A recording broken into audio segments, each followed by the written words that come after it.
शिवान द्विवेदी जी, हम बहुत गरीब परिवार के बच्चे हैं। जी हाँ, हम बहुत गरीब परिवार के बच्चे हैं। आज संत रामपाल जी महाराज की कृपा से हम जो भी हैं वो आपके सामने खड़े हैं। अब भारत में कोई गरीब ही नहीं रहेगा। गरीबों के बच्चों को भी अच्छी शिक्षा मिलेगी, क्योंकि हम भी गरीब घराने से हैं। संत रामपाल जी महाराज की कृपा से हमें भी अच्छी शिक्षा मिल रही है। कलयुग में सतयुग की शुरुआत हो चुकी है। जी हाँ, कलयुग में सतयुग की शुरुआत हो चुकी है। नमस्कार दोस्तों, मेरा नाम है सागर। हिमांशु जोशी आप में से बड़े हैं, मैं आपका सम्मान करता हूँ। आपकी अति का अंत आ चुका है। आपको आध्यात्मिक ज्ञान के बारे में ABCD तक नहीं मालूम। जी हाँ दोस्तों, आपको आध्यात्मिक ज्ञान के बारे में ABCD तक नहीं मालूम। जो आप अपने पीछे किताबें सजा के रखते हो, यानी कि पुस्तकों को लगा के रखते हो, उनमें आपको छुटवा बड़वा भी नहीं मालूम। वो सिर्फ उन किताबों में जो लिखा है वो सिर्फ एक संत जानते हैं, वो है संत रामपाल जी महाराज। और आपको उन किताबों का छुटवा बड़वा भी नहीं मालूम। और आप संत रामपाल जी महाराज से टक्कर लेने जा रहे हैं। मैं एक छोटा सा बालक हूँ, आपसे ज्यादा बुद्धि और अकल रखता हूँ। गीता का अध्याय नंबर 4 का 34 में तत्दर्शी संत की पहचान लिखी है, जाके पढ़ लेना। हिमांशु जोशी जी, आप संत रामपाल के सामने ऐसे हो जैसे ऊंट के मुंह में जीरा। जी हाँ दोस्तों, ऊंट के मुंह में जीरा। छोटी कलाई आपने आपको समुद्र के बराबर समझे तो बहुत बड़ा मूर्ख है। और वह मूर्ख आप हो। वो सदगुरु रूप में तत्वदर्शी संत रामपाल जी महाराज जी विराजमान है। उनकी हर किताबें प्रमाण के साथ लिखी गई है। उनकी किताबों में झूठ नहीं लिखा गया। क्यों? अगर आपने उनकी किताबों में झूठ साबित कर दिया तो मैं आपको गुरु बना लूंगा। अगर आपने झूठ साबित नहीं कर पाए तो आप संत जी से क्षमा मांग लें और उनसे उपदेश लेकर भक्ति करें।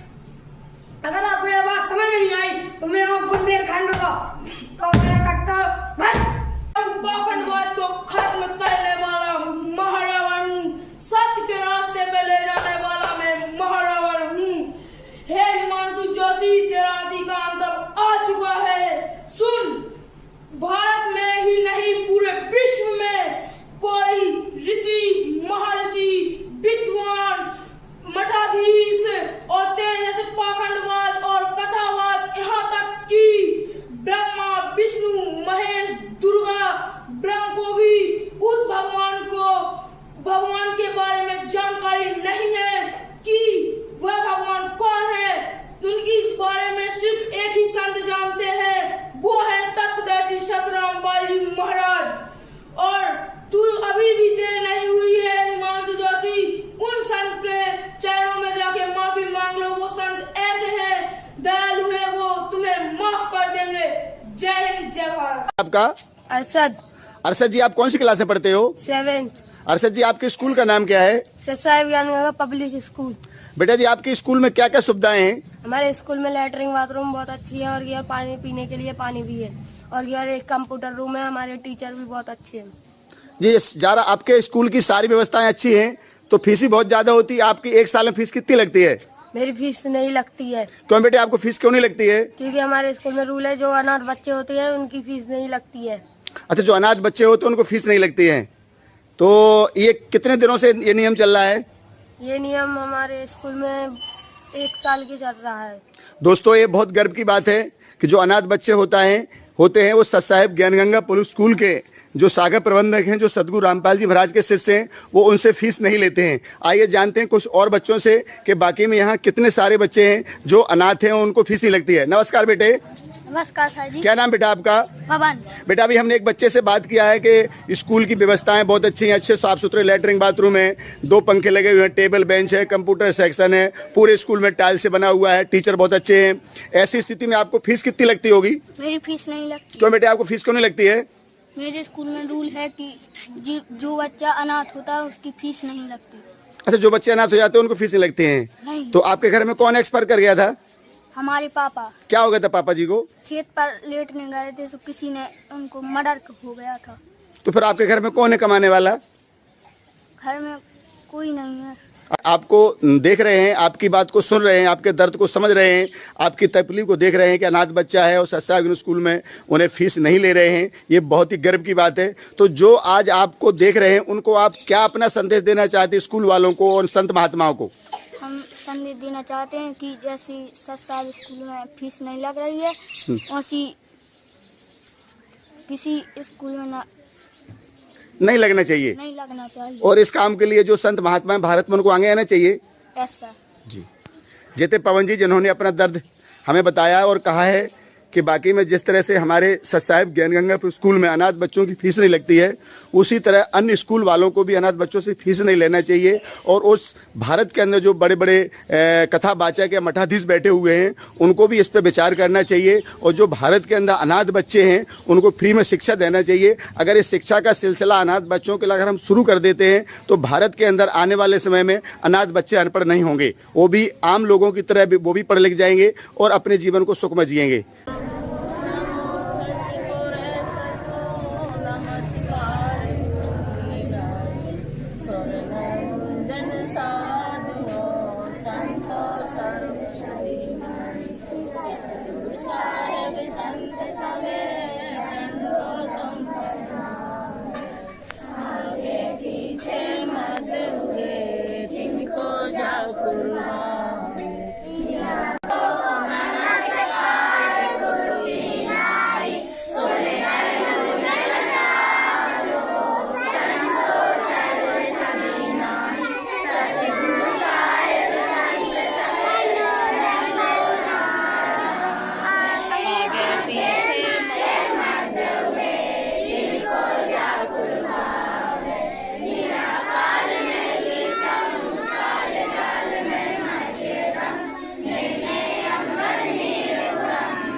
सोई अवगत गणे अतीतम सत्य पुरुष निर्मोही जगदीशम मंगल रूप अल्पन शीशम भक्ति भुक्त भंडारी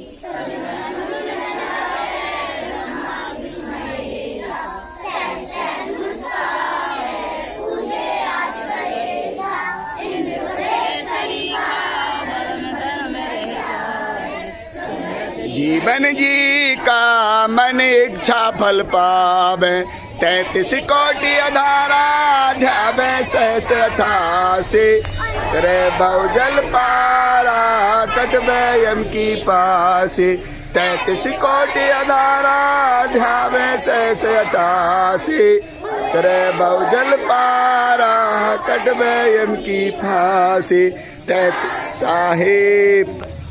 बोलो भारत माता की जय। बोलो भारत माता की जय। जय हिंद जय हिंद जय हिंद जय हिंद। कैसा हो नशा मुक्त जैसा हो, हमारा समाज कैसा हो नशा मुक्त जैसा हो।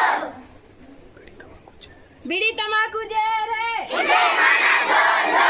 बीड़ी तंबाकू जहर है इसे खाना छोड़ दो। बेटी पढ़ाओ बेटी बचाओ, बेटी पढ़ाओ बेटी बचाओ, बेटी पढ़ाओ बेटी बचाओ, बेटी पढ़ाओ बेटी बचाओ। दहेज लेना देना पाप है, दहेज लेना देना पाप है। रोटी कपड़ा शिक्षा और मकान हर गरीब को देगा कभी भगवान। रोटी कपड़ा